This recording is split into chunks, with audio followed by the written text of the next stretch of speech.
Bismillahirrahmanirrahim. Assalamualaikum warahmatullahi wabarakatuh.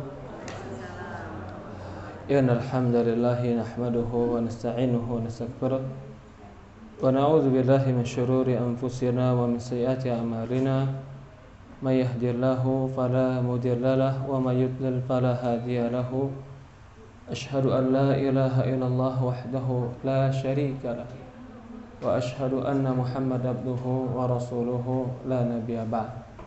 Qala Allah ta'ala fi kitabihil karim, ya ayyuhalladzina amanu taqullaha haqqa tuqatih fala tamutunna illa wa antum muslimun.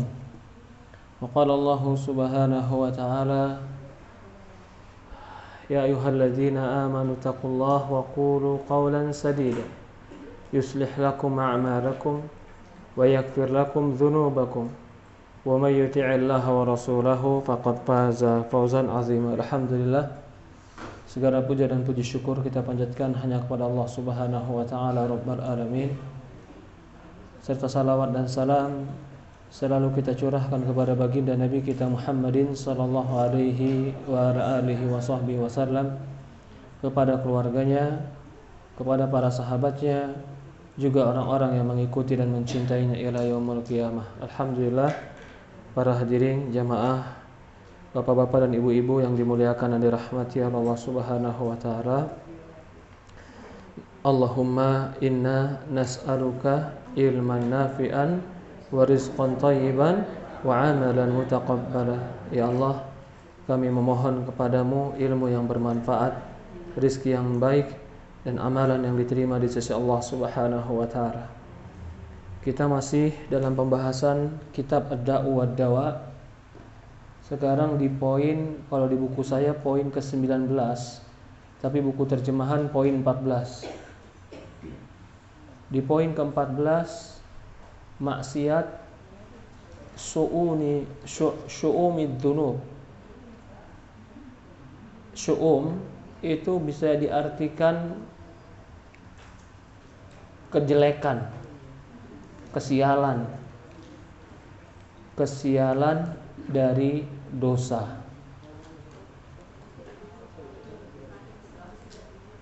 Di halaman 137.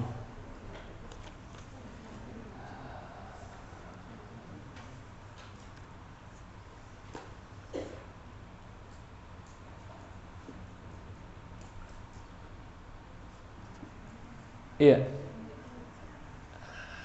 Berkata Imam Ibnu Qayyim rahimahullah, anna ghairiha minan nasi wa dawabi ya'udu alaihi syu'um dzunubih. Sesungguhnya dosa itu, orang-orang selain pelaku dosa tadi, baik manusia ataupun hewan, apapun itu, dia akan merasakan sialnya pelaku dosa. Fayahtariku huwa wa ghairu bisyu'umidz dzunub wa dzulm. Maka pelaku maksiat tadi dan yang berada di sekitarnya akan terbakar oleh kesialan dosa dan kezalimannya. Jadi maksudnya di sini adalah bukan berarti sial di sini kita menganggap seseorang itu sial, tapi maksudnya adalah pelaku dosa dan maksiat itu menyebabkan terhalangi daripada rizki-rizki Allah. Bahkan dikarenakan pelaku dosa dan maksiat, bisa jadi Allah Subhanahu wa taala berikan bencana.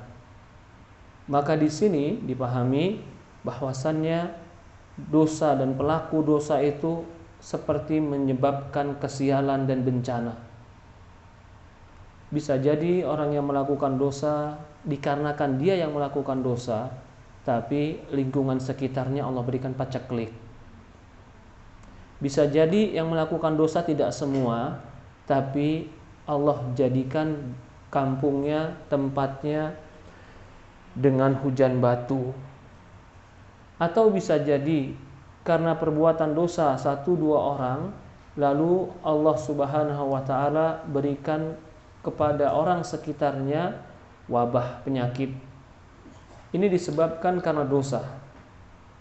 Begitu juga bisa jadi dikarenakan dosa seseorang, maka kerabat, orang dekat itu bisa diharamkan atau bisa jadi dihalangi dari rizki dikarenakan dosa orang-orang sekitar. Ini mengatakan berarti pelaku dosa itu membuat sial. Ini yang dimaksud oleh Imam Al-Qayyim. Berkata Abu Hurairah radhiyallahu an, sungguh burung hubara, burung yang panjang lehernya bisa mati dalam sarangnya disebabkan kezaliman orang yang zalim. Jadi alam bisa berubah keadaan dikarenakan dosa pelaku dosa. Jadi jangan kita berpikir bahwasannya dosa itu hanya berkaitan dengan pelakunya saja. Tapi ternyata ini dampak dari dosa. Allah jadikan alam pun menjadi paceklik, menjadi mati, atau Allah berikan wabah, atau Allah berikan serangan. Dulu di zaman Firaun pernah diberikan oleh Allah Subhanahu wa taala seperti serangga yang menyerang. Bahkan dulu di zaman Yahudi, orang-orang Yahudi atau sebelum Rasulullah SAW pernah diturunkan hujan dan hujannya seperti darah. Ini semua dikarenakan kemaksiatan. Allah ingin memberikan peringatan bagi orang-orang yang membiarkan kemaksiatan. Di sini pun dalil sebenarnya kemaksiatan itu jangan dibiarkan. Kita menasehati orang supaya tidak berlaku maksiat bukan berarti kita ikut campur urusan orang. Karena terkadang kita ketika melihat ada orang melakukan maksiat, kita diam saja dengan alasan bahwasannya itu urusan dia sendiri, jangan ikut campur urusan orang. Padahal Allah Subhanahu wa taala berfirman dalam Al-Qur'an, "Lu'inal ladzina kafaru min bani Israil ala lisan Daud." Dilaknatlah orang-orang Bani Israel dengan lisan Nabi Daud dan Nabi Zakaria, wa kanu la yatanahawna 'anil munkar. Kenapa disebab dilaknat? Dahulu mereka tidak mengingkari kemungkaran. Mengingkari kemungkaran bukan berarti kita menyakiti, bukan berarti kita menghakimi, bukan berarti kita langsung memberikan kalimat-kalimat yang menyinggung, tidak. Man ra'a minkum munkaran falyughayyir bi yadihi fa in lam yastati fa bi lisanihi fa bi qalbihi fa in lam yastati fa bi lisanihi atau fa bi qalbihi wa dzalika adaful iman. Kata Rasulullah SAW, barang siapa yang melihat kemungkaran maka rubahlah dengan tangannya. Barang siapa yang tidak bisa merubah dengan tangannya maka rubahlah dengan lisannya. Kasih tahu. Barang siapa yang tidak bisa merubah dengan lisannya maka dia ingkari dengan hatinya. Wadzalika adhaful iman. Orang yang hanya mengingkari di hatinya itu adalah orang yang selemah-lemahnya iman. Tidak boleh bagi kita membiarkan kemaksiatan itu berjalan, karena kemaksiatan menyebabkan datangnya murka Allah dan termasuk sebab kesialan. Berkata Imam Mujahid, sesungguhnya binatang ternak melaknat para pelaku maksiat dari kalangan manusia. Jika terjadi kemarau yang sangat panjang, mereka berkata, ini disebabkan kesialan dosa manusia. Termasuk tahun-tahun ini sudah mulai, harusnya Desember, bulan 11, hujan, tapi kita malah panas. Di Januari baru mulai masuk hujan. Bisa jadi ini peringatan Allah Subhanahu wa taala. Allah Subhanahu wa taala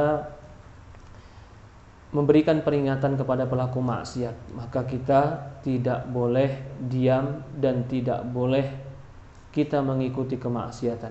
Ikrimah berkata, binatang-binatang melata dan serangga-serangga di bumi sampai kumbang dan kalajengking berkata, kami terhalang dari hujan disebabkan dosa anak Adam. Ya. Pelaku maksiat tidak hanya mendapatkan hukuman dari dosanya, tetapi mendapatkan laknat dari yang tidak berdosa. Jadi semua makhluk-makhluk yang merasakan negatif atau merasakan dampak kejelekan dari pelaku dosa tadi, akhirnya berdoa kejelekan bagi pelaku dosa. Ini dampak maksiat yang ke-14. maksiat itu menyebabkan kesialan, sehingga pelaku maksiat dia mendapatkan doa kejelekan dari makhluk-makhluk yang lain. Ini penting juga. Kadang-kadang kita berpikir bahwasannya rizki itu didapat dengan bekerja keras, dengan strategi, dengan kecerdasan, dengan kegigihan. Ternyata begitu dia berjalan untuk mencari rizkinya, yang dia dapati adalah kebangkrutan, kerugian, bertemu orang yang tidak jujur, bahkan dia menjadi orang-orang yang terlilit dengan segala macam kesulitannya. Ternyata jika dilihat, bisa jadi itu bisa babi dzanbin, itu dikarenakan dosa. Maka Rasulullah SAW mengatakan dalam sebuah hadis, fa'innal 'abd la yuhramu birizqin bisababi dzanbin yusibuh. Kata Rasulullah SAW, sesungguhnya seorang hamba diharamkan rizki dari Allah disebabkan dosa yang dia lakukan. Jadi bisa jadi ada juga orang rizkinya ada juga orang yang rizkinya tidak dihalangi walaupun dia maksiat, rizkinya jalan terus. Tapi apa yang terjadi? Allah berikan dia musibah dari orang-orang sekitarnya. Istrinya membenci dia, anaknya membenci dia, orang-orang dekat dia mengkhianati dia. Kenapa? Bisa babi dzanbin yusibuh. Bisa jadi itu disebabkan dosa yang dia lakukan. Maka ini dikatakan oleh Imam Ibnu Qayyim, dosa atau pelaku maksiat itu menyebabkan kesialan dalam hidupnya. Kebalikannya, ketaatan menyebabkan kebaikan dalam hidup. Suatu hari ada seorang sahabat Rasulullah SAW datang ke Rasulullah SAW, dan ketika dia datang, dia mengeluh tentang saudaranya yang selalu belajar ilmu agama. Maka dia berkata, ya Rasulullah, ini saudaraku tidak bekerja dan dia hanya belajar ilmu agama. Apa kata Rasulullah? La'allaka yarziqallahu bihadzal rajul. Bisa jadi saudaramu yang belajar ini menyebabkan Allah memberikan kepadamu rizki. Jadi ketaatan, kesolehan itu menyebabkan rizki itu lancar. Kemaksiatan, kedurhakaan, ataupun segala bentuk dosa menyebabkan musibah itu datang. Karena orang mukmin, orang yang beriman, kalau dia berdosa, Allah ingin bertemu dengan orang beriman dalam keadaan orang beriman tadi tanpa dosa. Lalu apa yang Allah lakukan? Maka Allah berikan dia musibah agar musibah tadi menggugurkan dosa-dosa. Wa ma asabakum min musibatin fabima kasabat aydikum wa ya'fu an katsir. Kata Allah Subhanahu wa taala, tidaklah satu musibah yang menimpa dirimu itu disebabkan ulah tanganmu, dan banyak yang telah Allah ampuni. Maksudnya, kalau semua dosa langsung jadi musibah, habis kita, gak bakalan mampu kita memikul musibah ini. Tapi ternyata kebanyakan dosa kita itu bukan dijadikan musibah oleh Allah. Allah jadikan maaf, tapi sedikit ada yang Allah berikan musibah untuk kita. Di sini pun dalil bahwasannya kalau kita tertimpa musibah, yang paling pertama kali kita salahkan adalah takdir atau diri kita. Hah? Benar. Iya. Kalau lagi taklim diri kita, Ustadz. Kalau lagi kenyataan, ya Allah, saya kan udah sholat, saya kan udah puasa, saya kan udah sedekah, saya kan udah berbuat baik. Kenapa kau berikan musibah ini sama aku, ya Allah? Seolah-olah kesolehan dia melarang Allah untuk memberikan dia musibah. Itu termasuk kesombongan. Kenapa kesombongan? Karena merasa diri suci dan tidak pantas diberikan ujian. Bisa jadi Allah berikan kita musibah karena Allah Subhanahu wa ta'ala ingin kita naik derajat yang lebih tinggi. Maka itu Rasulullah SAW mengatakan dalam hadis, asyadun nasi bala'an al-anbiya. Orang yang paling dahsyat balanya, ujiannya adalah para nabi. Poin berikutnya yang saya sampaikan, kalau kita ketemu musibah, ketemu ataupun mendapatkan sesuatu yang kita nggak sukai, maka jalan keluarnya adalah salah satunya istighfar. Istighfar dulu aja. Kalau ditanya dalam hati, saya istighfar kenapa? Ya udah istighfar dulu aja pokoknya. Karena istighfar bisa menyebabkan Allah Subhanahu wa ta'ala angkat semua musibah. Jadi istighfar itu, kalau kita baca keutamaan istighfar dan baca orang-orang soleh ketika istighfar, maka banyak keajaiban-keajaiban ketika orang banyak istighfar kepada Allah Subhanahu wa ta'ala. Kita cemas dengan sesuatu, banyak istighfar. Jangan dihitung, terus saja istighfar. Kita tertimpa dengan sesuatu yang tidak menyenangkan, istighfar. Kita menginginkan sesuatu yang belum kita dapatkan, istighfar. Maka Nabi Nuh alaihissalam berkata kepada kaumnya, apa kata Nabi Nuh? Qul tastaghfiru rabbakum innahu kana ghaffara yursilis sama alaikum midrara wa yumdidkum bi amwali wa banin waj'al lakum jannatin waj'al lakum anhara. Kata Allah Subhanahu wa ta'ala, Nuh berkata kepada kaumnya, Qul tastaghfiru rabbakum, wahai kaumku, istighfarlah kepada Allah. Innahu kana ghaffara, Allah itu maha pengampun. Kalau kau banyak istighfar kepada Allah, yursilis sama alaikum midrara, Allah akan turunkan hujan untukmu. Wa yumdidkum bi amwali wa banin, dan Allah akan membentangkan untukmu keturunan dan juga harta. Dari sini dalil para ulama, jika ada orang yang belum punya anak, istighfar. Jika ada orang yang belum punya pekerjaan, istighfar. Nanti Allah berikan jalan keluar untuk dia. Ini poin yang ke-14, bahwasannya dosa itu menyebabkan sial bagi orang-orang sekitarnya. Padahal orang sekitar nggak berbuat dosa, tapi gara-gara ada yang berbuat dosa, Allah menjadikan paceklik, Allah jadikan bencana, Allah larang dan Allah halangi dari rizki-rizki yang baik, sehingga yang tidak berbuat dosa pun mendapat dampaknya. Pertanyaannya, contoh tadi, kalau seandainya pelaku dosa, dia berbuat dosa, sehingga terjadilah paceklik, bagi pelaku dosa itu adalah hukuman.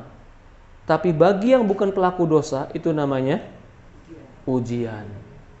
Bisa jadi di satu waktu yang sama, di satu musibah yang sama, di satu keadaan yang sama, tapi halnya berbeda. Yang satu menggugurkan dosa sebagai pengangkat derajat, yang satu sebagai azab dari Allah Subhanahu wa ta'ala. Sama seperti penyakit lepra atau penyakit yang menular lainnya. Sama-sama kena lepra, sama-sama kena penyakit menular, tapi yang berbuat dosa, penyakit menular itu sebagai azab dari Allah. Tapi bagi mereka yang tidak melakukan dosa tapi mendapatkan penyakit itu sebagai penggugur dosa dan pengangkat derajat di sisi Allah Subhanahu wa ta'ala. Bahkan bisa jadi sebagai mati syahid untuk dia. Yang berikutnya, maksiat turithudzil. Yang ke-15, maksiat mewariskan kehinaan. Ini sudah menjadi keharusan.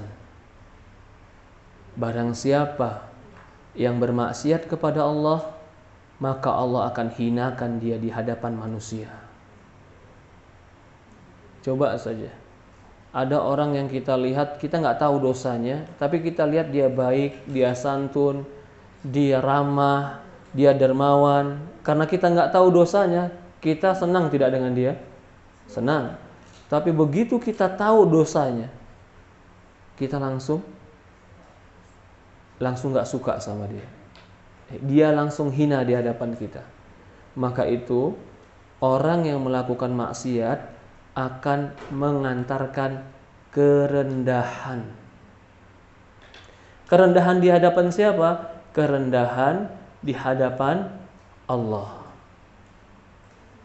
Ini bahaya. Bagi siapa bahayanya? Terutama bagi orang tua. Orang tua, ayah, ibu, kalau di mata anak-anaknya sudah dianggap rendah dan di mata anaknya sudah tidak dihargai, bahkan di mata anaknya sudah anak sudah tidak simpati, maka kalau ini terjadi, anak tidak akan pernah patuh kepada orang tua. Salah satu sebab anak tidak menghargai dan menghormati orang tua dikarenakan orang tua melakukan dosa terang-terangan. Lihat saja, orang tua yang melakukan dosa terang-terangan, itu dampaknya anaknya pasti nakal, tidak menghargai dia. Apa sebabnya? Karena pelaku maksiat Allah jadikan tidak ada harga diri, rendah. Ketidakadaan harga diri dan kerendahan ini menyebabkan hilang wibawa. Ketika kewibawaannya hilang, maka ucapannya tidak berarti, nasihatnya tidak ditunggu, kedatangannya tidak dirindukan.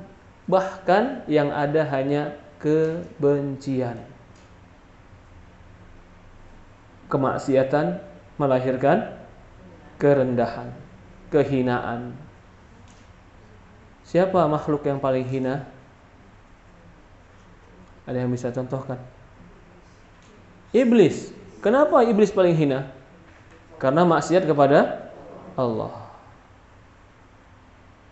Ada nggak orang yang menamakan anaknya hari ini dengan nama Fir'aun?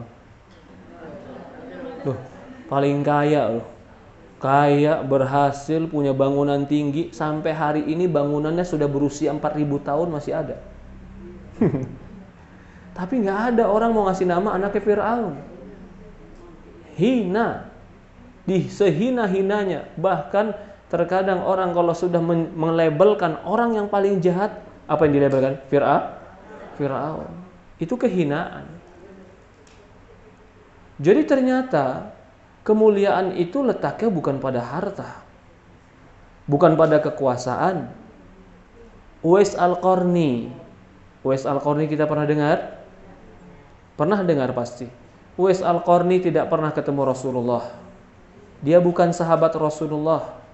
Dia cuma seorang laki-laki berbadan kurus, berkulit hitam, tanpa ayah, penggembala kambing, cuma punya seorang ibu, dan badannya memiliki penyakit abros, belang. Coba kalau dari fisik, dari harta, dari keturunan, punya apa dia? Gak punya ayah, fisiknya juga bukan fisik orang yang dihargai, bahkan dia punya penyakit belang. Tapi karena ketakwaan dia kepada Allah, Umar bin Khattab setiap orang datang dari Yaman selalu tanya, adakah dan tahukah kalian siapa Uwais Al-Qarni? Setiap orang datang selalu ditanya, tahukah kan Uwais Al-Qarni? Padahal Uwais Al-Qarni pun ketika diceritakan oleh Rasulullah akan ada nanti orang Uwais Al-Qarni, ketika itu Uwais Al-Qarni belum lahir. Karena dia bukan sahabat Rasulullah. Kalau dia sudah ada di zaman itu, tentu dia termasuk sahabat Rasulullah, melihat Rasulullah. Tapi Umar bin Khattab pun yakin pasti ada namanya Uwais Al-Qarni. Di sini menunjukkan ketakwaan itu mengantarkan kepada kehormatan, kemaksiatan mengantarkan kepada kehinaan. Kalau ada orang yang maksiat, jahat, berlaku bengis, tapi ketika ketemu orang semuanya tunduk. Loh, itu dibukti dihormati, Ustaz. Itu dihormati fisik. Coba tanya dalam hati orang itu, kamu cinta gak sama dia? Coba tanya di belakangnya, bagaimana orang itu? Pasti dia akan mencela, menghina, menjatuhkan. Berarti tunduk, patuh, seolah menghormati secara fisikis tapi tidak secara hati, itu menunjukkan dia tidak mulia. Tapi coba kalau bagaimana dengan orang-orang soleh, orang-orang yang dekat kepada Allah, mereka selalu dimuliakan oleh Allah Subhanahu wa taala. Di sini maksiat mewariskan kehinaan. Di antara dampak maksiat, jadi gini, kalau seandainya seseorang itu berpikir saja, Nasallallahu, semoga Allah berikan kita taufik dan hidayah. Udah, gak ada dampak maksiat yang lain kecuali satu. Apa itu? Hilang kehormatan dan harga dirimu. Orang yang memiliki hati dan memiliki akal tidak akan pernah mau kehormatan dirinya hilang, harga dirinya hilang.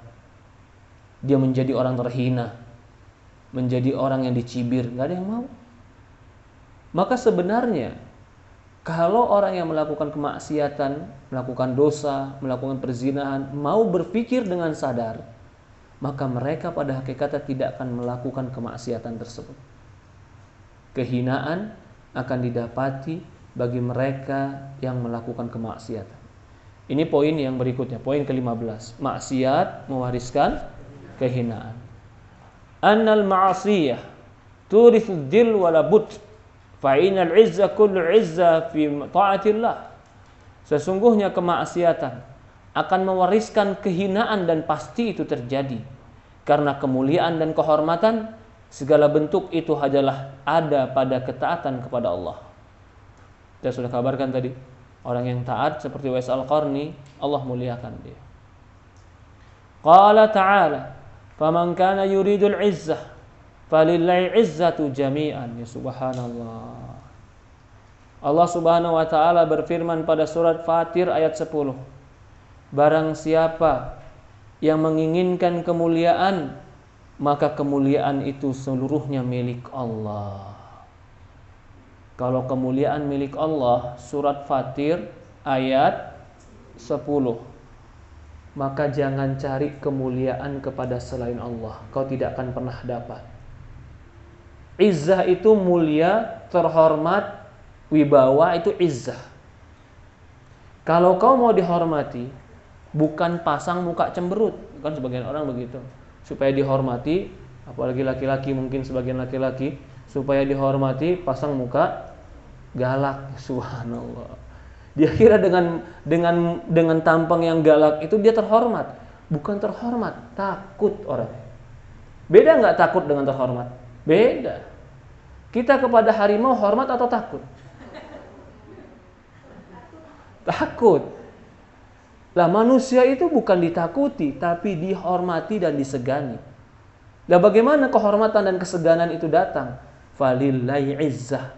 Kehormatan, kewibawaan itu milik Allah. Kata Allah Subhanahu wa taala, "Man kana yuridul izzah", barang siapa yang menginginkan kehormatan, falillahi izzatun jami'ah. Seluruh kemuliaan dan kehormatan itu milik Allah. Artinya, carilah kemuliaan dengan mentaati Allah. Sebab seseorang tidak akan mendapat kemuliaan melainkan dengan mentaatinya. Allahumma a'izzani bi ta'atika wa la tudillani bi ma'siyatika. Sebagaimana doa para ulama, ini doa para ulama. Ya Allah, muliakan aku dengan ketaatan padamu, jangan kau hinakan aku dengan kemaksiatan padamu. Orang yang melakukan kemaksiatan, sekali saja ketahuan kemaksiatannya, jadi rendah dia. Ucapannya malas didengar, penampilannya malas dilihat, orangnya malas ditunggu, bahkan akan menjadi terbalik, yang tadinya disuka menjadi dibenci. Apa sebabnya? Kemaksiatan. Maka di sini kita masih dalam bab, ya kita ulang lagi nih. Kenapa Imam Ibnu Qayyim membahas dampak-dampak jelek maksiat? Karena ada orang yang datang kepada Imam Ibnu Qayyim dan bertanya, aku melakukan maksiat dan aku ingin berhenti dari maksiat ini. Nasihati aku supaya aku bisa berhenti dari maksiat ini. Sehingga dinasihatilah. Ini sudah poin yang ke-16, poin yang ke-15 nasihatnya. Maksiat itu menghinakan dirimu. Maksiat itu menyebabkan kau rendah. Maksiat itu menyebabkan terbalik yang tadinya kau dikagumi menjadi dibenci. Maksiat itu menghilangkan harga diri. Cukup jangan lakukan kemaksiatan. Apa saja maksiatnya, maka kemaksiatan tadi akan merendahkan diri kita. Al-Hasan Al-Basri berkata Imam Al-Hasan Al-Basri, innahum fa in taqtaqat bihimul baghal wa hamlajat bihimul baradin inna dzil ma'siyah yufariqu qulubahum. Berkata Imam Hasan Al-Basri, meskipun hentakan kaki baghal itu hewan ya. Meskipun hentakan kaki baghal mereka mengeluarkan suara gemerincing dan kuda-kuda mereka berlari, namun kehinaan maksiat tetap bersarang di hati mereka. Allah pasti menghinakan orang-orang yang mendurhakainya. Yang berikutnya, kalau tadi kan pelaku maksiat itu seolah-olah Allah jadikan hilang kemuliaan, hilang harga diri, hilang kehormatan. Tapi bisa juga diartikan bahwasannya pelaku kemaksiatan akan Allah kalahkan. Dia akan kalah dengan kemaksiatan. Sehingga yang Allah muliakan adalah pelaku ketaatan. Sebagaimana orang-orang musyrikin dulu di zaman Rasulullah SAW. Orang musyrikin di zaman Rasulullah jumlahnya banyak, senjatanya lebih komplit, pasukan kudanya lebih siap dibanding Rasulullah. Mereka juga memiliki puluhan bahkan ratusan baju untuk baju perang. Rasulullah nggak punya banyak baju perang. Dari sisi persenjataan dan sisi kekuatan pasukan, mereka pasti menang. Tapi karena kemaksiatan mereka kepada Allah, Allah hinakan mereka, Allah kalahkan mereka. Kemaksiatan menyebabkan hilangnya pertolongan Allah Subhanahu wa taala. Yang berikutnya, yang ke-16, ma'asi tufsidul aqal. Maksiat merusak akal sehat. Benar tidak, Bu? Iya. Maksiat itu merusak akal sehat. Yang gak kepikir sama orang kok bisa dia melakukan itu, tapi dia lakukan. Maksiat menghilangkan akal.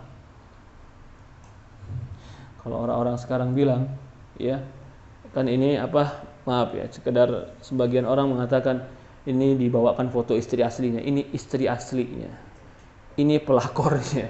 Ternyata pelakornya lebih jelek, lebih jahat daripada istri aslinya. Kemana akal sehatnya? Kan seperti itu. Akal sehat itu hilang kalau maksiat sudah dikerjakan. Anak bisa dibunuh, istri bisa dibunuh, bahkan siapapun bisa dibunuh. Akal sehat hilang kalau sudah maksiat bercokol. Gak mengerti punya siapapun, kalau sudah maksiat barang dia ambil, dia curi, itu maksiat. Maka maksiat di sini salah satu hukumannya menghilangkan akal sehat. Anal ma'asi tufsidul aql. Perbuatan maksiat menghilangkan akal. Fa innal aqal nuran. Karena akal itu cahaya. Wal ma'siyatu tudfi'u nural aqal wala bud. Adapun maksiat dia akan meredamkan cahaya akal dan pasti. Karena maksiat itu kegelapan, akal itu keterangan dan ilmu. Maka maksiat akan meredamkan terangnya akal. Fa idza tufi'a nurah dha'ufa wa naqas. Kalau cahaya akalnya berkurang atau mati, maka lemah akal dan berkurang akalnya. Jadi jangan, kalau orang sudah lemah akal, salah berpikir dan gak bisa melihat yang benar, karena cahaya kebenaran di kepala dan di hatinya sudah mulai redup, maka bisa jadi yang salah dia anggap benar, yang benar dia anggap salah. Bisa jadi yang sesat dia ikuti, yang benar dia benci, karena akalnya sudah tertutupi dengan maksiat. Berkata sebagian salaf, ma'asallahu ahadun man yaghibu aqluhu. Berkata sebagian para ulama salaf bahwasannya tidaklah seseorang bermaksiat kepada Allah melainkan akalnya hilang. Wa hadza zahir. Ini sangat jelas. Fa innahu law hadara aqluhu. Karena kalau seandainya akal dia hadir, lahajazahu min ma'siyah. Tentu akal dia akan menghalangi dia melakukan maksiat. Wa huwa fi qabdati Rabbi ta'ala. Dia di dalam genggaman Allah Subhanahu wa ta'ala. Di bawah kekuasaannya, di dalam negeri dan buminya, diawasi oleh Allah dan para malaikat, melihat serta bertindak sebagai saksi. Jadi orang yang melakukan kemaksiatan, pasti ketika dia melakukan kemaksiatan sedang hilang akal atau lemah akal. Tidak akan mungkin orang yang akalnya dalam keadaan baik dan sempurna dalam berpikir, dia mau melakukan kemaksiatan. Adakah yang mau menukar emas dengan batu? Ada nggak yang mau, Bu? Kalau ada orang yang mau menukar emas dengan batu, lemah akal tidak? Bodoh tidak? Bodoh. Adakah orang yang mau menukar surga dengan neraka? Ada. Ada kan? Mau nggak mau dia tukar. Kalau ditanya kamu mau tukar nerakamu dengan surgamu dengan neraka? Ya nggak mau saya. Tapi ketika diambil pilihan dalam hidupnya, ternyata yang dia pilih neraka. Bukankah itu kebodohan? Maka itu dikatakan pelaku maksiat akan melemahkan akal. Termasuk juga, maaf, ya, ini nggak mutlak semuanya, tapi termasuk yang diinginkan di sini, kalau akal kita tidak sering digunakan untuk mengingat Allah, untuk berzikir kepada Allah, maka bisa jadi akal tadi lemah, ketika tua maka menjadi pikun. Tapi kalau akal itu biasa mengingat Allah, biasa digunakan belajar untuk zikir kepada Allah, biasa digunakan untuk membaca Quran dan memahami makna Quran, dia terus asah akalnya di atas ketaatan, maka insya Allah Allah tetap akan berikan kekuatan kepada akalnya. Jadi hampir nggak ada orang yang penghafal Quran ketika tuanya jadi pelupa, nggak ada. Tidak ada. Bahkan saya pernah melihat seorang nenek yang hampir berusia 80 tahun. Dia nggak pernah lepas dari mudanya kalau jam 3 malam bangun baca Quran. Di usia 80 tahun masih baca Quran tanpa kacamata. Tapi Qurannya yang tulisan zaman dulu yang kayak ke bawah begitu. Bukan yang kayak kita ini. Tapi masih baca Quran, ya subhanallah. Dan dia masih merasakan nikmatnya baca Quran. Kenapa? Ketaatan mewariskan kekuatan akal. Tapi kemaksiatan akan menjadikan kelemahan akal. Yang lebih parah lagi. Apa yang lebih parah lagi? Ketika lemah akalnya, lalu dia salah dalam menilai dan memilih dan mengambil keputusan karena lemah akalnya. Tapi dia merasa bahwasannya dia benar. Dan gak mau disalahkan karena menganggap dirinya benar. Inilah yang dikatakan Rasulullah, Allahumma arinal haqqa haqqa warzuqna tiba'a wa arinal batila batil warzuqna tinaba. Ya Allah, berikan aku, tampakkan kepadaku kebenaran itu kebenaran sehingga aku bisa mengikutinya. Tampakkan kepadaku kesesatan itu kesesatan sehingga aku bisa meninggalkannya. Jadi ada orang yang lemah akalnya sampai dia nggak tahu mana yang benar, mana yang salah. Yang salah dianggap benar, yang benar dianggap salah. Orang pakai jilbab dianggap gulu nih orang, berlebih-lebihan. Biasa aja, nggak usah pakai jilbab. Jadi ada orang yang sholat ke masjid, dia bilang apa? Ria, mendingan saya di rumah, nggak pernah ke masjid, nggak pernah ria. Kata dia, subhanallah. Dia menghakimi orang lain dengan sesuatu yang orang lain itu padahal benar. Yang benar itu sholat laki-laki khususnya. Sholat di rumah atau sholat di masjid? Di masjid. Tapi dia menganggap laki-laki yang sholat di masjid itu adalah orang-orang yang ria. Yang benar itu laki-laki yang sholat di masjid. Itu namanya laki-laki solehah. Laki-laki apa? Solehah. Berbeda dengan orang yang tetap mengatakan, oh ke masjid afdol Ustaz, cuman saya belum bisa ke masjid, masih sibuk. Ini masih lebih ringan. Masih lebih ringan. Ya, atau berbeda dengan orang yang mengatakan, oh pakai jilbab itu benar Ustaz, jilbab besar itu benar, cuman saya belum bisa melakukan. Ini masih lebih benar. Masih lebih ringan dibanding orang yang menganggap kebenaran itu adalah kesesatan. Apa sebabnya? Maksiat melemahkan akal. Lah hukuman ini, hukuman kayak begini nih, hukuman yang nggak terasa. Coba kalau ada orang maksiat, langsung dari maksiatnya itu langsung tumbuh bisul, kerasa nggak sama dia? Kerasa. Kira-kira mau nggak lagi maksiat lagi? Enggak, bisul semua tumbuh. Tapi ini ada orang melakukan maksiat tanpa dia sadar, perlahan demi perlahan dia benci kepada Islam tanpa dia sadar. Itu hukuman tidak?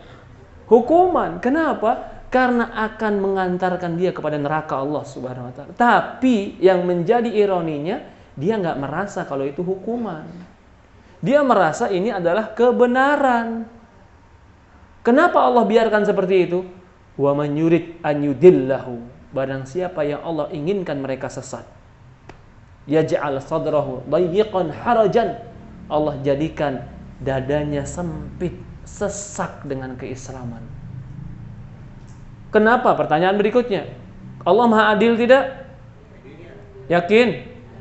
Kenapa ada yang disesatkan? Kenapa ada yang diberikan hidayah? Berarti yang disesatkan kan kasihan, dimasukin neraka. Dikarenakan dosa dia.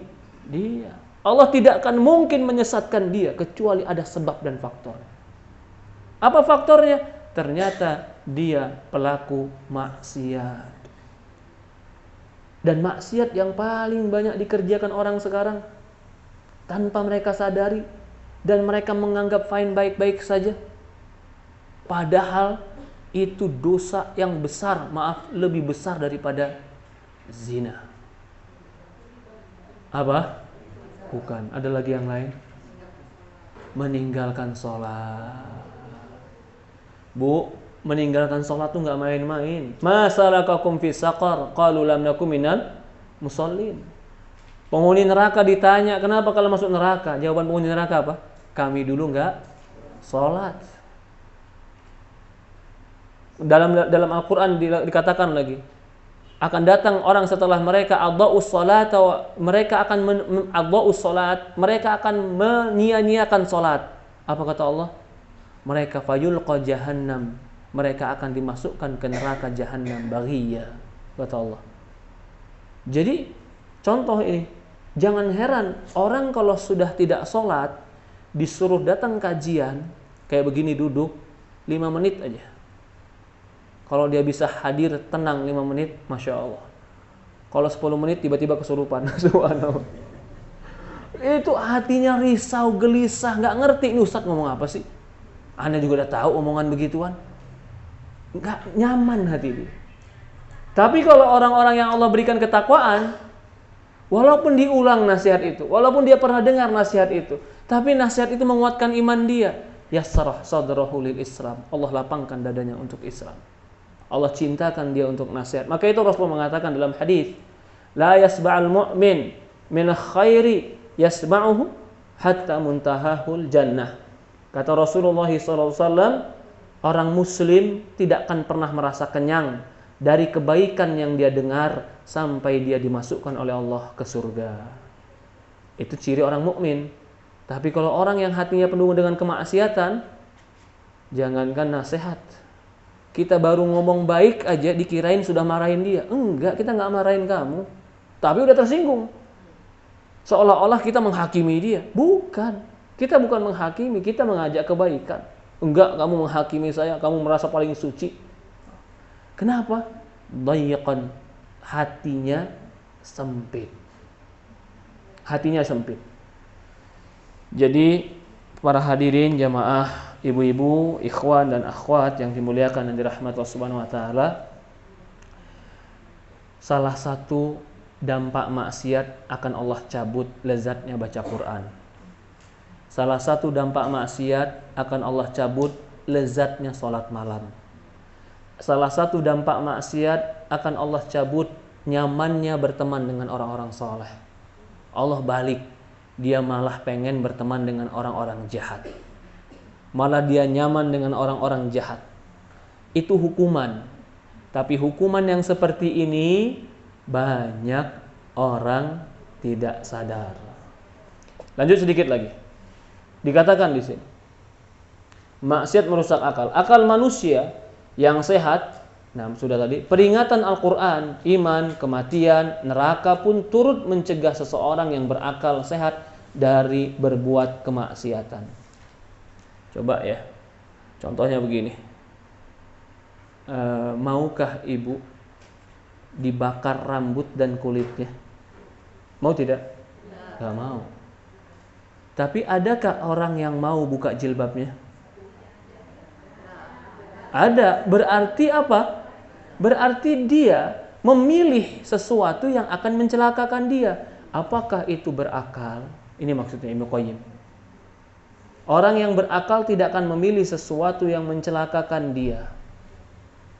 Gerah, panas pakai jilbab, iya, lebih baik daripada panasnya api neraka.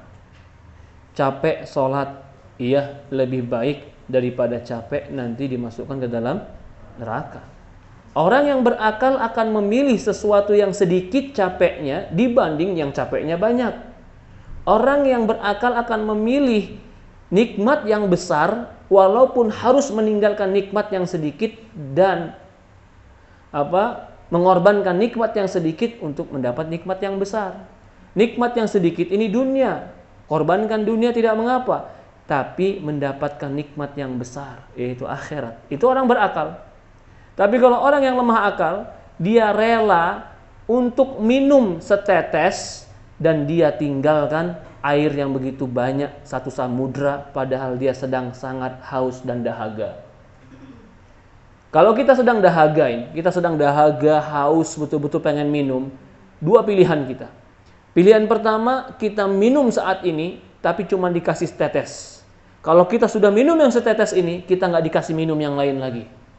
Atau pilihan kedua, kita bersabar sedikit, tidak minum yang setetes, tapi akan dikasih minum yang banyak dan seperti samudra. Mana yang akan kita pilih? Yang banyak tapi belakangan, ya kan? Daripada yang sedikit tapi duluan. Maka itu Rasulullah mengatakan dunia ini bagaikan tetesan air. Akhirat itu bagaikan samudra. Lah, samudranya ketemunya entar. Dunia yang setetes ketemunya sekarang. Kita mau yang sekarang atau mau yang entar? Kalau mau yang sekarang, nanti yang entar kita nggak dapat apa-apa. Kalau mau yang nanti, yang sekarang sabar, tahan dahaga dulu, tahan haus dulu. Hidup ini seperti itu. Pilihan kita yang milih. Dan setiap pilihan kita bertanggung jawab terhadap pilihan kita. Kemudian, dikatakan lagi, ya, ketahuilah kebaikan dunia maupun akhirat yang dihilangkan seseorang akibat melakukan maksiat berkali-kali lipat lebih banyak dibandingkan kesenangan dan kelezatan maksiat tersebut. Ya Allah. Nih, perhatikan. Kebaikan dunia ataupun akhirat yang hilang akibat melakukan maksiat berlipat-lipat dibanding kenikmatan yang dia lakukan. Coba deh, saya mau contohkan satu. Umpamanya ada orang yang mabuk narkoba. Dia makan pil. Seenak apa sih makan pil itu? Akhirnya apa? Ketangkap polisi, istri minta cerai, kerjaan dipecat, orang-orang rumah pun malu. Gara-gara dia makan satu pil, istrinya hilang, kerjaannya hilang, harga diri dia hilang. Adakah orang yang berakal mau melakukan itu? Berarti orang melakukan berakal atau tidak? Tidak berakal. Maka itu dikatakan pelaku maksiat di dalam Quran selalu digambarkan sebagai orang bodoh. Karena dia melakukan sesuatu yang sedikit dan meninggalkan yang banyak. Itulah kebodohan. Ya ini kalau lagi sadar, iya enggak. Tapi kalau lagi mabuk, kalau lagi rindu dengan kemaksiatan, ya subhanallah. Dia nggak bisa melakukan apa-apa kecuali dia ingin sekali melakukan kemaksiatan itu.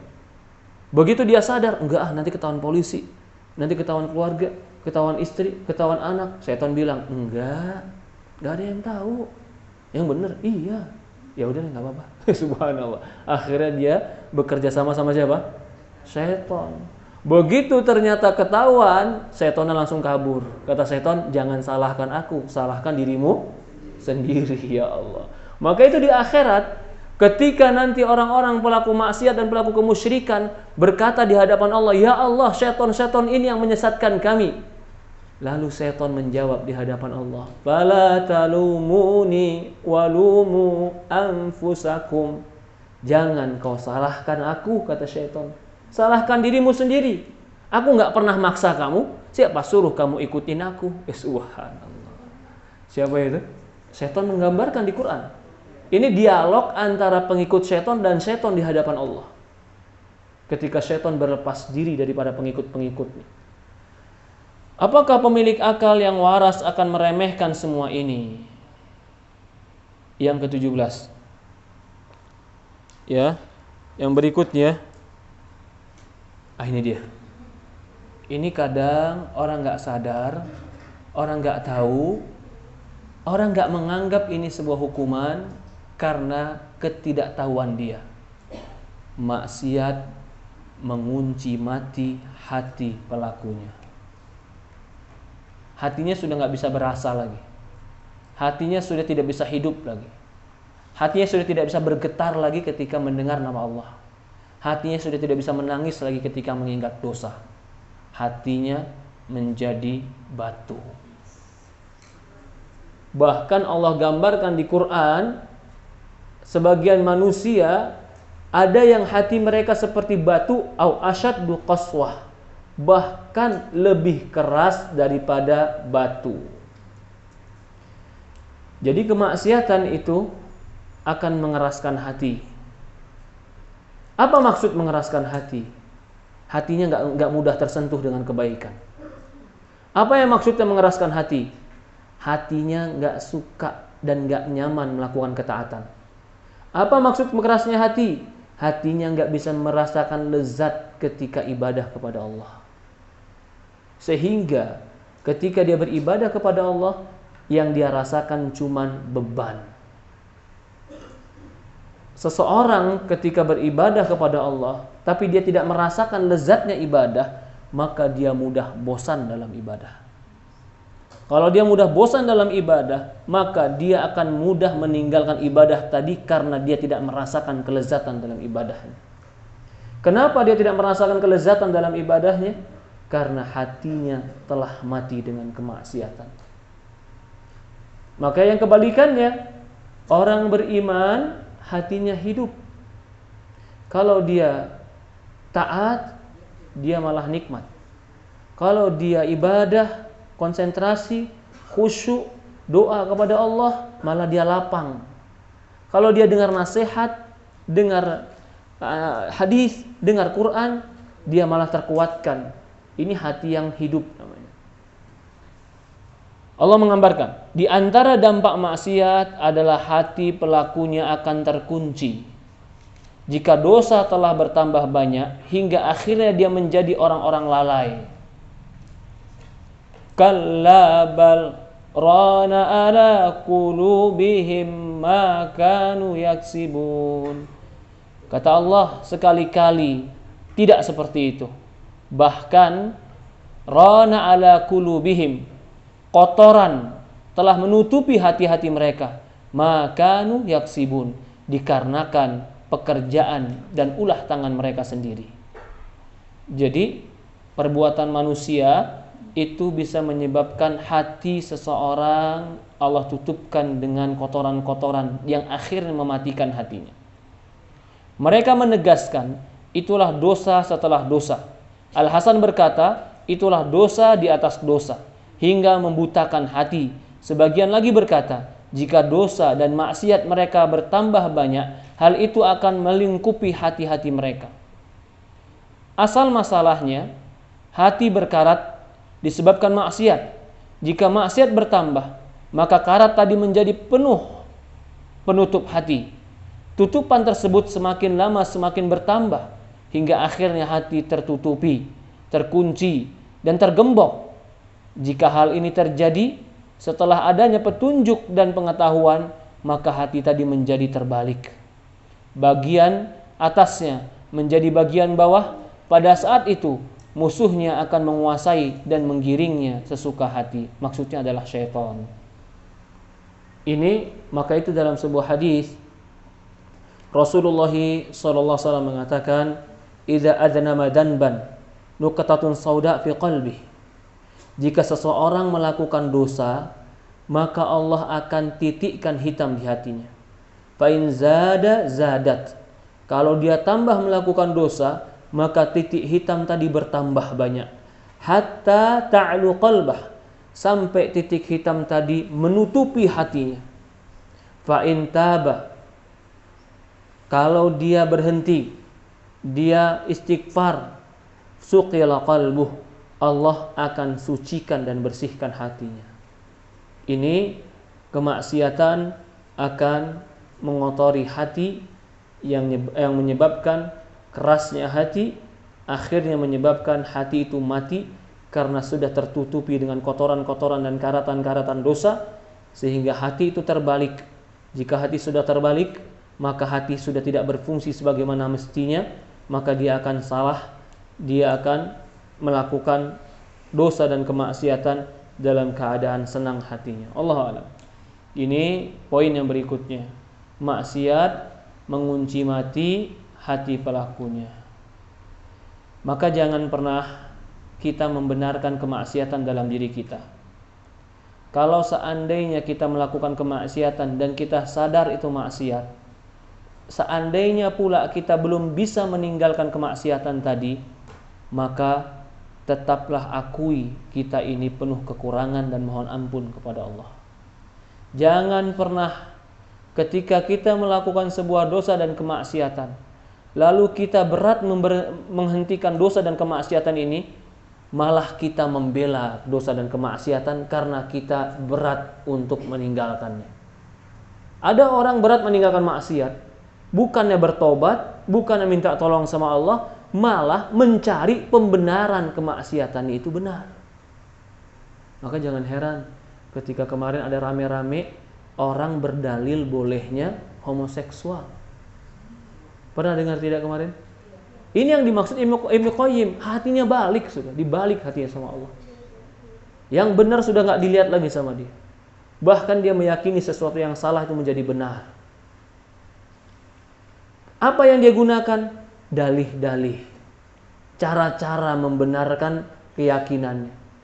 Kita, orang mukmin, orang muslim, manusia pasti punya dosa. Tapi jangan pernah melegalitas dosa kita. Itu poin. Tetap akui bahwasannya itu salah. Mudah-mudahan Allah memperbaiki diri kita. Kalau kita melakukan dosa dan maksiat, lalu kita mencari jalan melegalitas dosa kita, di saat itulah Allah akan membalikkan hati kita dan mematikan hati kita, sehingga tidak lagi merasa bersalah ketika melakukan dosa. Ketika sudah tidak merasa bersalah melakukan dosa penuh dengan kenyamanan, kapan mau kembali kepada Allah kalau dia nyaman dengan dosa? Kapan dia mau kembali kepada Allah kalau dia tidak pernah merasa bersalah, bahkan dia merasa dirinya benar? Kapan dia mau kembali kepada Allah Subhanahu wa taala kalau dia menganggap bahwasannya apa yang dia perbuat itu tidak disalahkan oleh Allah?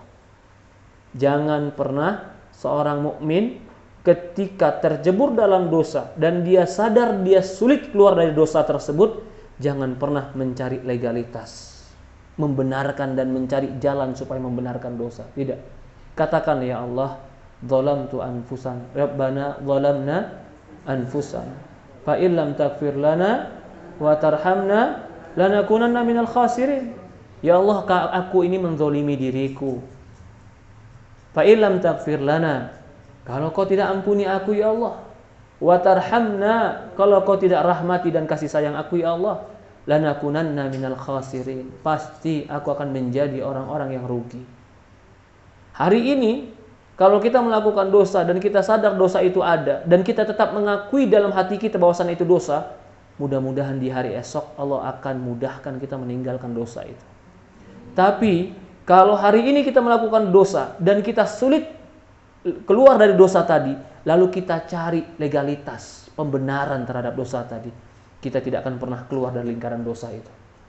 Bahkan kita terus berada pada lingkaran itu, karena kita sudah menganggap yang benar itu adalah salah, yang salah itu adalah benar. Ini yang diinginkan Ibnu Qayyim dengan matinya hati seseorang ketika melakukan kemaksiatan. Kalau sudah mati hatinya, siapa yang bisa menghidupkan? Siapa yang bisa menasehati? Siapa yang bisa mengajak? Walaupun wahyu dan mukjizat di depan mata kepala dia, kalau hatinya sudah mati, tidak akan pernah dia bisa beriman kepada Allah Subhanahu wa taala. Walaupun dia minta kepada Rasulullah, ya Rasulullah, walaupun mereka bilang, kalau betul kau Rasul, kalau betul kau Nabi, belah bulan buat kami. Dia minta tidak? Minta belah bulan. Lalu ternyata Allah buktikan bulan itu terbelah. Iqtarabatis sa'atu wa syaqqal qamar. Kiamat sudah dekat dan bulan sudah terbelah, kata Allah. Begitu bulan terbelah, seperti yang mereka minta, mereka jawab lagi. Apa jawabannya? Muhammad tukang sihir. Lah itu yang ngasih tahu Nabi, mukjizat depan mata, tetap gak beriman. Apalagi yang ngasih tahu orang kayak kita. Subhanallah. Kenapa? Hati sudah mati. Kenapa Allah matikan, Ustaz? Berarti kan kalau Allah matikan berarti Allah sesatkan. Kalau Allah sesatkan berarti Allah biarkan ke neraka. Karena dia yang meracuni hatinya sendiri. Allah tidak akan mungkin mematikan kecuali karena dia yang makan racun. Apa racun yang dia makan? Kemaksiatan, kesyirikan, dosa, kesombongan, keujuban. Itu semua racun-racun yang akan mematikan hati. Apa obatnya? Apa penawarnya? Bukankah dalam diri kita selalu ada dosa? Maka obat penawarnya adalah apa, Ibu? Istighfar. Maka jangan pernah bosan istighfar. Yang lebih parah lagi adalah ketika datang seseorang dan merasa saya tidak punya dosa. Ustaz, saya bangun subuh zikir pagi petang. Habis subuh zikir pagi petang mandi, habis itu sholat duha. Habis sholat duha saya ikut kajian. Habis kajian saya sholat zuhur. Habis sholat zuhur saya pulang ke rumah tidur. Habis pulang ke rumah tidur saya sholat asar. Habis sholat asar saya zikir pagi petang. Habis sholat asar zikir pagi petang saya beres-beres mau maghrib. Setelah sholat maghrib saya baca Quran sampai isya. Habis isya saya tidur, saya sholat lagi malam. Saya nggak berdosa, Ustaz. Maka jawabannya apa? Kalau kau tidak berdosa, tempatmu surga. Kalau kau masih di dunia pasti berdosa. Apa dosa saya, Ustaz? Ketika kau merasa dirimu tidak berdosa, itulah awal dari dosa. Allah mengatakan fala tuzakku anfusakum, jangan kalian menganggap diri kalian suci, kata Allah. Rasulullah SAW saja yang begitu amal luar biasa, ketika diingatkan tentang dosa dia nangis. Ketika dibacakan Quran Rasulullah SAW nangis. Sampai Rasulullah minta sama sahabatnya, bacakan padaku surat An-Nisa. Kata sahabatnya, Rasulullah, Quran itu turun padamu, masa aku bacakan untukmu? Aku mau dengar nasihat dari orang selain aku. Maka dibacakanlah surat An-Nisa sampai dalam sebuah ayat, pakai fa idza ji'na min kulli ummatin bisyahid wa ji'na bika ala haula'i syahida. Bagaimana jika setiap umat kami datangkan seorang saksi dan engkau ya Muhammad akan menjadi seorang saksi. Lalu Rasulullah tiba-tiba mengatakan kepada sahabatnya, yakfi, cukup. Sahabatnya melihat ke Rasulullah, ternyata air mata Rasulullah berlinang. Siapa itu? Rasulullah yang dosanya diampuni, yang akan datang pun dijaga, yang telah berlalu telah dilupakan oleh Allah. Kalau baca Quran nangis karena dia merasa bahwasannya dia penuh dosa, dia penuh kekurangan. Lah kita, ya subhanallah, bisa jadi nggak nangis baca Quran. Kenapa? Nggak ngerti, ya subhanallah. Nggak nangis baca Quran ternyata nggak ngerti. Begitu jadi imam nangis ikut nangis. Kenapa? Imam nangis, Ustaz. Iya, bukan karena bacaannya, karena bawaan imam. Ya subhanallah. Ya, jadi sini pula baca Quran walaupun terjemahan. Baca Quran walaupun terjemahan. Pasti ada keajaiban-keajaiban yang kita baca di sana.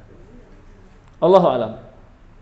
Maksiat akan mematikan hati. Ketika hati sudah mati, maka tidak ada lagi fungsinya. Semua anggota badan punya fungsi. Mata punya fungsi, telinga punya fungsi, mulut punya fungsi, hati fungsinya untuk apa?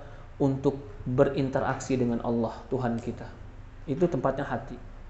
Kalau dia sudah mati dan gak berfungsi, maka dia hidup, fisiknya hidup, tapi seperti orang mati, kata Rasulullah SAW.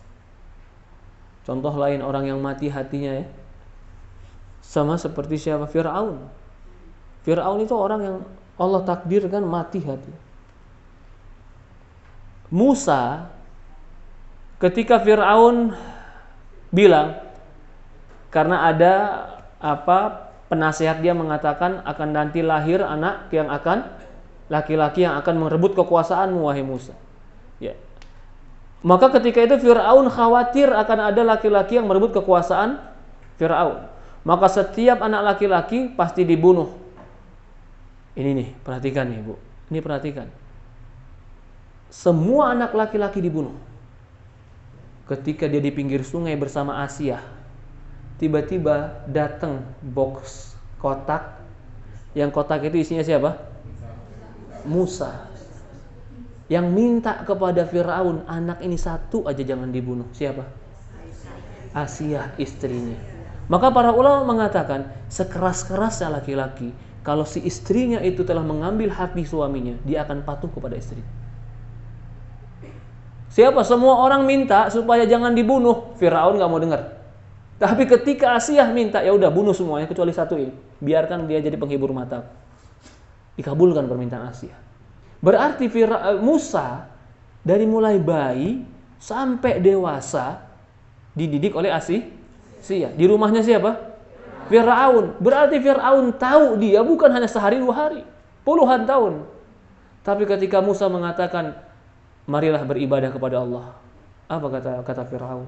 Ana rabbukumul a'la. Akulah Tuhanmu yang paling tinggi. Bukan gak tahu Musa itu benar, tapi hati telah mati. Hati telah mati. Ini bahaya. Bahayanya kemaksiatan adalah Allah jadikan, Allah cabut manisnya, lezatnya keimanan dalam hati, sehingga tidak lagi merasa nikmat dalam ibadah, tidak lagi merasa nikmat dalam ketaatan, bahkan menjadi bosan dalam ibadah dan ketaatan. Allahu a'lam. Iya. Lanjut atau cukup? 1 jam lebih sudah? Hah? Tanya jawab? Oke, silahkan. Boleh. Ini buku ini kalau kita baca, Masya Allah, ini sudah banyak juga kita baca. Yang berikutnya adalah maksiat itu mengharuskan mendapatkan laknat, mendatangkan laknat. Laknat itu adalah murka Allah yang paling besar, itu laknat. Maka orang kalau hidup di dunia tapi sudah dilaknat, maka akan mendapatkan kejelekan-kejelekan. Fir'aun dilaknat sama Allah, jasadnya tidak akan pernah hancur. Iya, Allah. Maksiat mendatangkan laknat, ini di pertemuan akan datang. Ada pertanyaan, tafadhol. Silakan. Kalau kita dengerin pengajian ini, rasanya seakan-akan nggak akan pengen melakukan maksiat lagi selama ini. Ya. Besok atau lusa seakan-akan udah lupa lagi gitu. Masya Allah. Kalau lagi dengerin baca buku Ibnu Qayyim, betul-betul kita diajak berpikir, iya ya, buat apa maksiat? Tapi begitu kumpul lagi dengan orang-orang yang bukan kajian, ternyata maksiat manis kok. Dikit aja nggak apa-apa Ustaz, manis kok, enak. Iya. Kalau ternyata maksiat itu pertama kali dicicipi langsung pahit, semua orang nggak akan melakukan maksiat. Tapi Allah uji kemaksiatan itu pertama kali dicicipi dia akan manis. Tapi kebanyakan manis dia makan, akhirnya dia akan sakit diabetes. Begitu maksiat. Kebanyakan dia melakukan maksiat dia akan menjadi penyakit. Maka Rasulullah SAW mengatakan sa'atan sa'ah. Iman itu sesaat dan sesaat. Lalu bagaimana untuk menjaga diri kita, Ustaz? Maka kita harus punya amalan-amalan sunnah yang menamengi kita. Harus ada. Apa amalan sunnah kita? Kalau amalan wajib nggak usah ditanya, harus itu dikerjakan. Amalan sunnah, contoh, ada orang amalan sunnahnya adalah sholat malam. Setiap malam dia sholat malam supaya satu hari ini Allah jaga hati. Ada orang amalan sunnahnya kajian, nasihat. Karena dengan kajian dan nasihat dia terjaga dirinya, terjaga pikirannya, terjaga keinginannya, terjaga nafsunya. Ada orang yang dengan sedekah, yang jelas kita semua punya potensi masing-masing yang berbeda-beda. Kalau saya bilang, ayo sholat malam semuanya, belum tentu semua sama. Kalau saya katakan, ayo semuanya puasa sunnah, belum tentu semua sama. Tapi yang pasti kita harus bisa melihat potensi apa yang mampu kita lakukan. Sholat malam bisa nggak? Nggak bisa, Ustaz. Puasa Senin Kamis? Aduh capek juga, Ustaz. Sedekah? Nggak banyak sih, buat sendiri dulu, Ustaz. Oke. Sholat malam nggak bisa, Senin Kamis nggak bisa, sedekah nggak bisa, duha sibuk, Ustaz, nggak bisa juga. Apa yang kamu bisa? Ya, apa ya? Satu yang saya bilang. Istighfar bisa nggak? Kalau ada orang nggak bisa istighfar, berarti diistighfarin dia.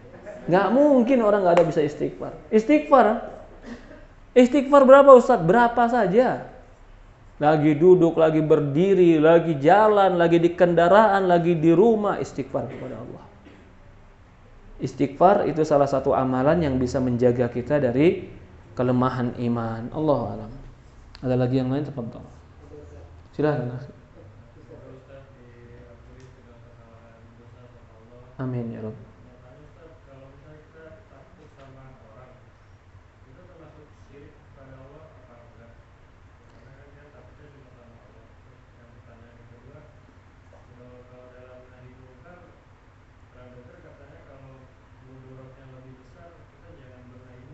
Oke, pertanyaannya bagus. Takut sama orang syirik atau tidak? Hah? Kenapa? Segan. Mau sholat subuh, ini contohnya. Sholat subuh bagi laki-laki kan harusnya ke masjid. Begitu mau sholat subuh ke masjid, takut ada preman yang lagi mabuk di pinggir jalan. Kalau pergi juga ke masjid, kemungkinan akan dibegal sama dia. Akhirnya sholatnya di rumah. Dosa atau enggak? Hah? Darurat. Maka jawabannya, takut itu ada bermacam-macam. Pertama, ada yang dikatakan takut tabiat, naluri. Takut sama ular, takut sama harimau, takut sama anjing galak. Itu naluri. Takutnya tidak mengantarkan kepada pengagungan dan penghormatan, tapi takutnya mengantarkan kepada kekesalan. Kesel nggak sama anjing galak? Kesel. Takut, iya. Takut yang seperti ini tidak terlarang. Lalu ada takut wahmi. Takutnya nggak jelas tapi takut. Takut yang seperti ini nggak sampai syirik tapi harus dihilangkan. Takut wahmi namanya. Waham. Takut waham. Begitu lampu mati langsung takut. Takut sama apa? Ya pokoknya takut deh, Ustaz. Itu takut namanya takut wahmi. Karena takut sesuatu yang gak jelas. Loh kan kalau gelap ada setan, Ustaz. Emang kalau gak gelap gak ada setan? Kan? Dan kalau seandainya ada jin, apakah kita jadi takut dengan jin? Atau harusnya jin yang takut sama kita? Nah, ini bedanya kita sama Umar. Kalau Umar ketemu jin, jinnya yang kabur. Kalau kita ketemu jin, maka sebenarnya harusnya kalau kita punya Quran, kita punya iman, kita punya zikir, nggak perlu takut sama jin. Jin itu takut sama kita, Bu. Asli. Jin itu takut sama kita. Kita baca bismillah saja dia takut. Dia langsung rasakan dampaknya. Ya. Yang ketiga, ini takut yang mengantarkan kepada penghambaan diri. Tapi takut yang tidak ada korelasi.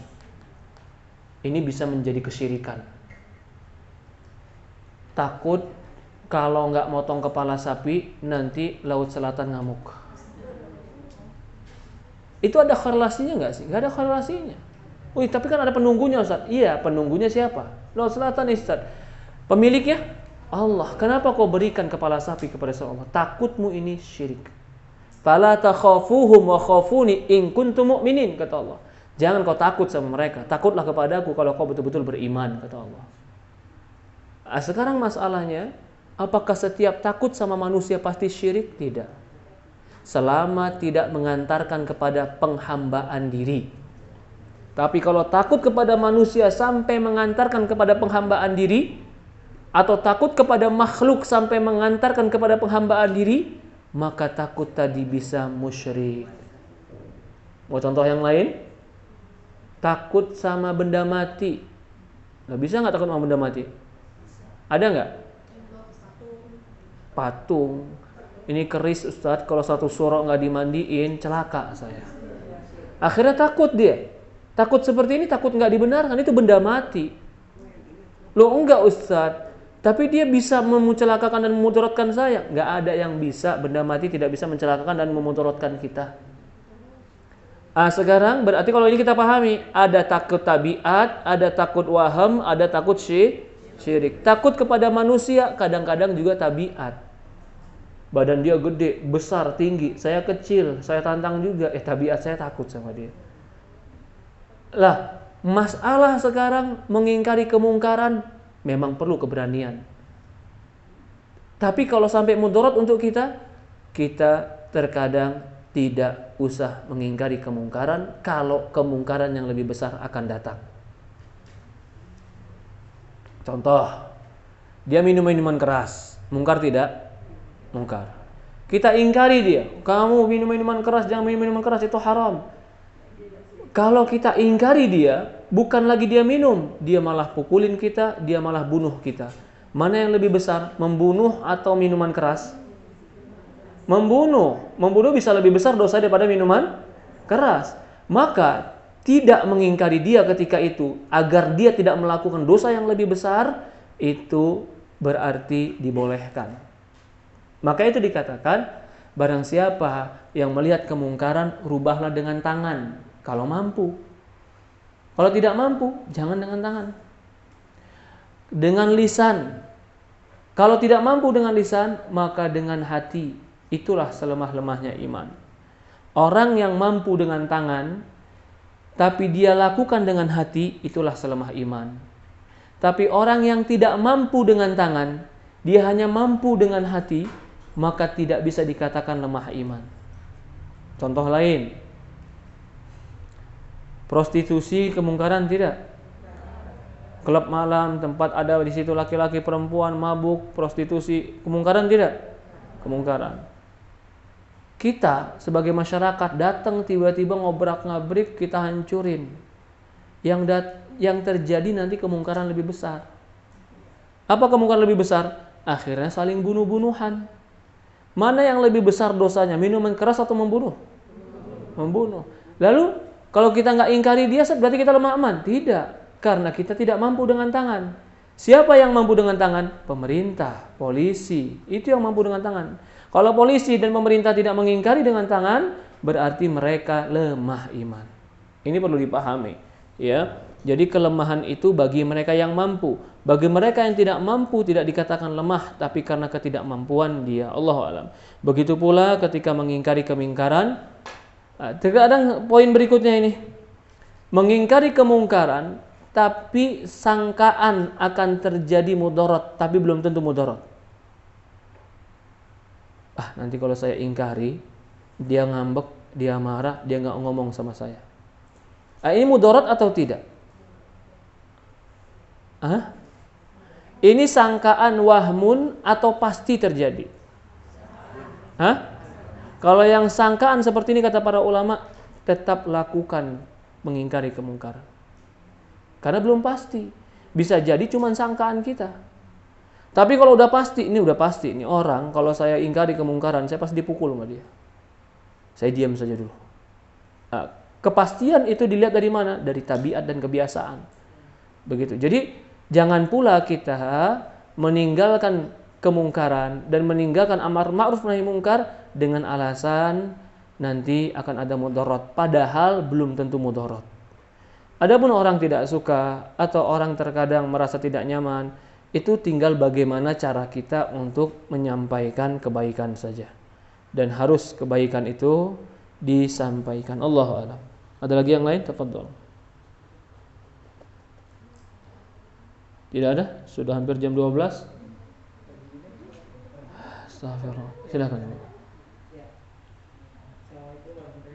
Waalaikumsalam warahmatullahi wabarakatuh. Ini kalau saya perhatikan dari pertama sampai nomor 18, maksiat itu kan ada yang kategori besar. Betul. Yang zina. Iya. Mungkin insya Allah kalau ibu-ibu yang di sini insya Allah. Semoga Allah jaga kita semua. Iya, insya Allah ya Pak ya. Tapi yang susah itu maksiat yang terselubung Pak. Contohnya satu ya Pak. Males kan termasuk maksiat ya Pak. Males kalau mengantarkan kepada menelantarkan yang wajib bisa maksiat. Sebetulnya yang susah itu yang sehalus rambut Pak. Iya. Jadi menghindari, contohnya saya sudah berumur lah ya, insya Allah itu menghindari teman-teman yang harusnya kita hindari karena melelahkan Pak. Jalan-jalan kemana-mana, itu nikmat kan? Ada kegiatan namanya tuh JJP ya Pak, jalan-jalan pagi. Itu nikmat sekali, harus bilang jujur nikmat karena seusia saya gitu kan kebersamaan. Sehingga ditinggalkan tadi seperti itu dan menimbulkan sombong, udah begini atau kita sudah berubah ya katanya. Oke. Nah itu loh Pak, yang susah tuh maksiat-maksiat yang sehalus rambut Pak. Makanya ya saya paham. Inilah yang kita katakan bahwasannya semua manusia itu di hadapan Allah berbeda-beda sesuai dengan kemampuan dia meninggalkan maksiat. Ada orang Ibu, maaf saya contohkan, nonton Korea sebenarnya maksiat atau enggak? Maksiat ya. Sepakat kita itu. Ada orang menganggap apa maksiatnya Ustaz, biasa aja kok. Lah bagaimana tidak, itu di dalamnya kan bukan mahram ciuman, gandengan, bukan mahram, kan itu maksiat. Ya nggak apa-apa lah Ustaz, sedikit lah, nanti juga kita diampunin sama Allah. Ini yang begini-gini nih.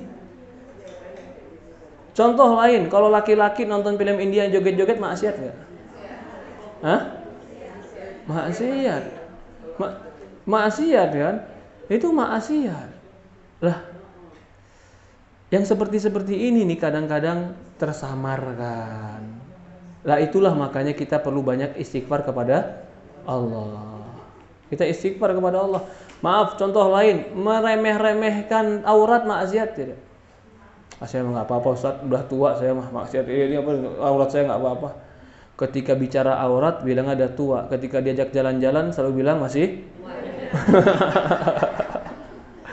Jadi tuanya tergantung keadaan. Kalau udah berkeadaan tentang mahram, tentang menyentuh orang, tentang aurat, saya mau udah tua Ustaz.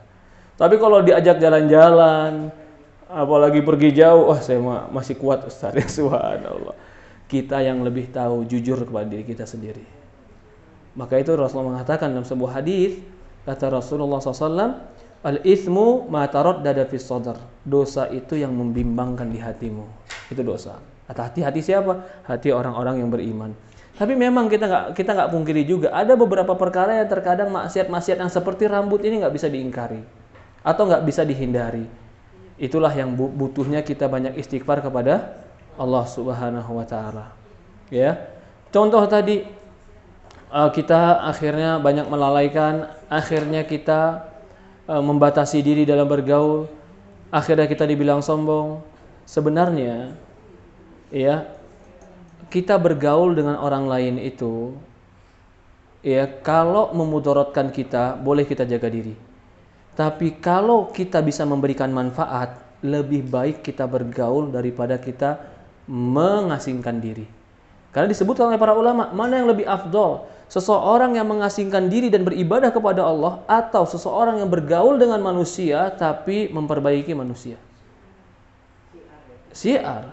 Maka itu kata para ulama, orang yang bisa bergaul dengan manusia dan dia tetap menjaga keimanannya dan memperbaiki manusia, ini lebih berat pahalanya, lebih banyak dibanding orang yang hanya menyendirikan dirinya. Ya. Tapi kadang-kadang kita ingin mewarnai orang, malah kita yang rubah warnanya. Ya subhanallah. Maka itu butuh juga Allahumma tsabbit qalbi ala dinik. Jadi tetap saja bergaul, apalagi sebarkan kebaikan, ajak pada kebaikan. Enggak apa-apa kita tunjukkan keyakinan kita. Saya enggak mau pegangan dengan laki-laki, saya tidak mau salaman, saya mau pakai jilbab. Tunjukkan tanpa kita mengurangi hak baik mereka. Mereka punya hak apa? Sakit dijenguk. Mereka punya hak apa? Bersin dijawabkan alhamdulillah. Mereka punya hak dibantu, bantu. Adapun yang berkaitan dengan diri kita, dengan ibadah kita, itu kewajiban kita. Iya. Jadi kalau menurut saya, kalau memang terkadang kita mampu untuk menyebarkan kebaikan dan bercampur dengan menyebarkan kebaikan, lakukan. Tapi yang lebih tahu adalah diri kita. Kalau kita nggak mampu dan akhirnya kita sendiri yang terpengaruh, maka kita yang lebih tahu kadar diri kita masing-masing. Allah. Ya, silahkan Ibu. Waalaikumsalam warahmatullahi wabarakatuh.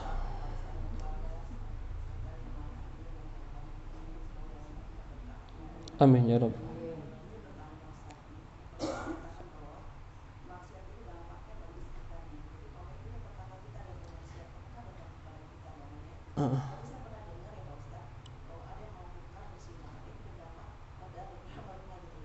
Gimana Bu? Gimana?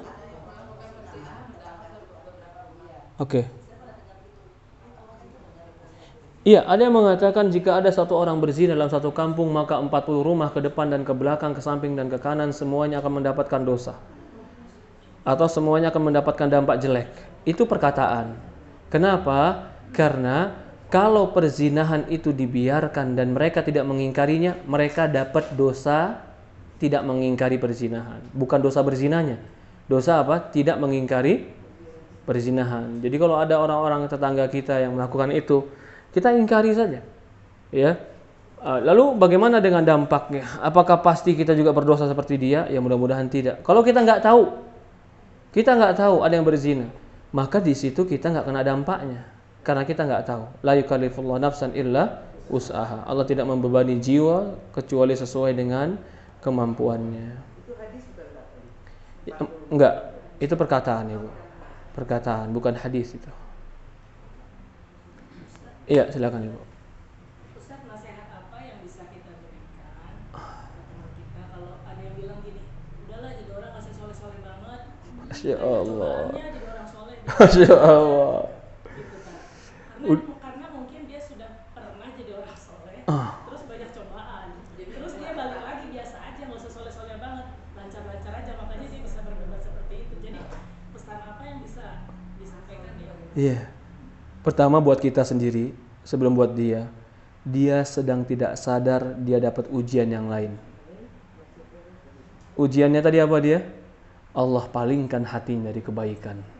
Bukankah itu ujian? Kita jangan mengatakan ujian itu hanya finansial, hanya kesehatan. Bukan.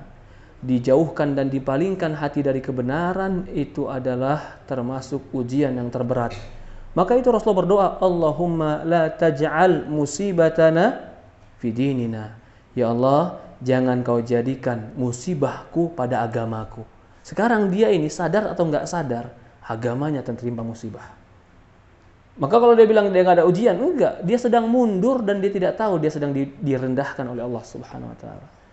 Maka nasihat orang seperti ini kalau kita ketemu dia, katakanlah, ingatkan yang pertama, ujian apapun yang kau dapatkan di dunia ini nggak lama. Sakit nggak bakalan lama, sempit nggak bakalan lama, capek nggak bakalan lama. Pasti sakit ada sembuhnya atau mati. Sempit pasti ada lapangnya, sulit pasti ada gampangnya. maka bersabar di dunia lebih baik daripada bersabar di akhirat yang sabarnya nggak ada manfaat. Bersabar ketika dibakar di neraka apa manfaatnya? Nggak dapat pahala, tetap saya dibakar. Bahkan ketika mereka mengatakan, ya malaikat, katakanlah kepada Tuhanmu, dinginkan api. Apa kata malaikat? Malah dilipat gandakan oleh malaikat hukuman untuk mereka. Tapi kalau dunia, kita capek, kita letih, kita sempit, kita dapat ujian, duri saja yang menusuk kaki kita, Allah gugurkan dosa. Keletihan, kesedihan, kegundahan yang ada di dalam dada kita, Allah angkat derajat. Letih doang, gundah doang, gelisah saja di hati, itu mengangkat dosa di sisi Allah Subhanahu wa taala. Maka lebih baik sabar di dunia daripada sabar di akhirat yang sabar itu nggak ada manfaatnya. Allahu a'lam. Mungkin kita cukup sampai di sini. Mudah-mudahan Allah berikan kita kesabaran di atas ketaatan. Allah ampuni dosa-dosa kita. Allah berikan kita kekuatan untuk menjadi orang-orang yang terus berada di siratal mustaqim. Semoga Allah Subhanahu wa taala berikan kita husnul khatimah. Kita tutup dengan doa kafaratul majlis. Subhanakallahumma wa bihamdi asyhadu an la ilaha illa anta astaghfiruka wa atubu ilaik. Assalamualaikum warahmatullahi wabarakatuh.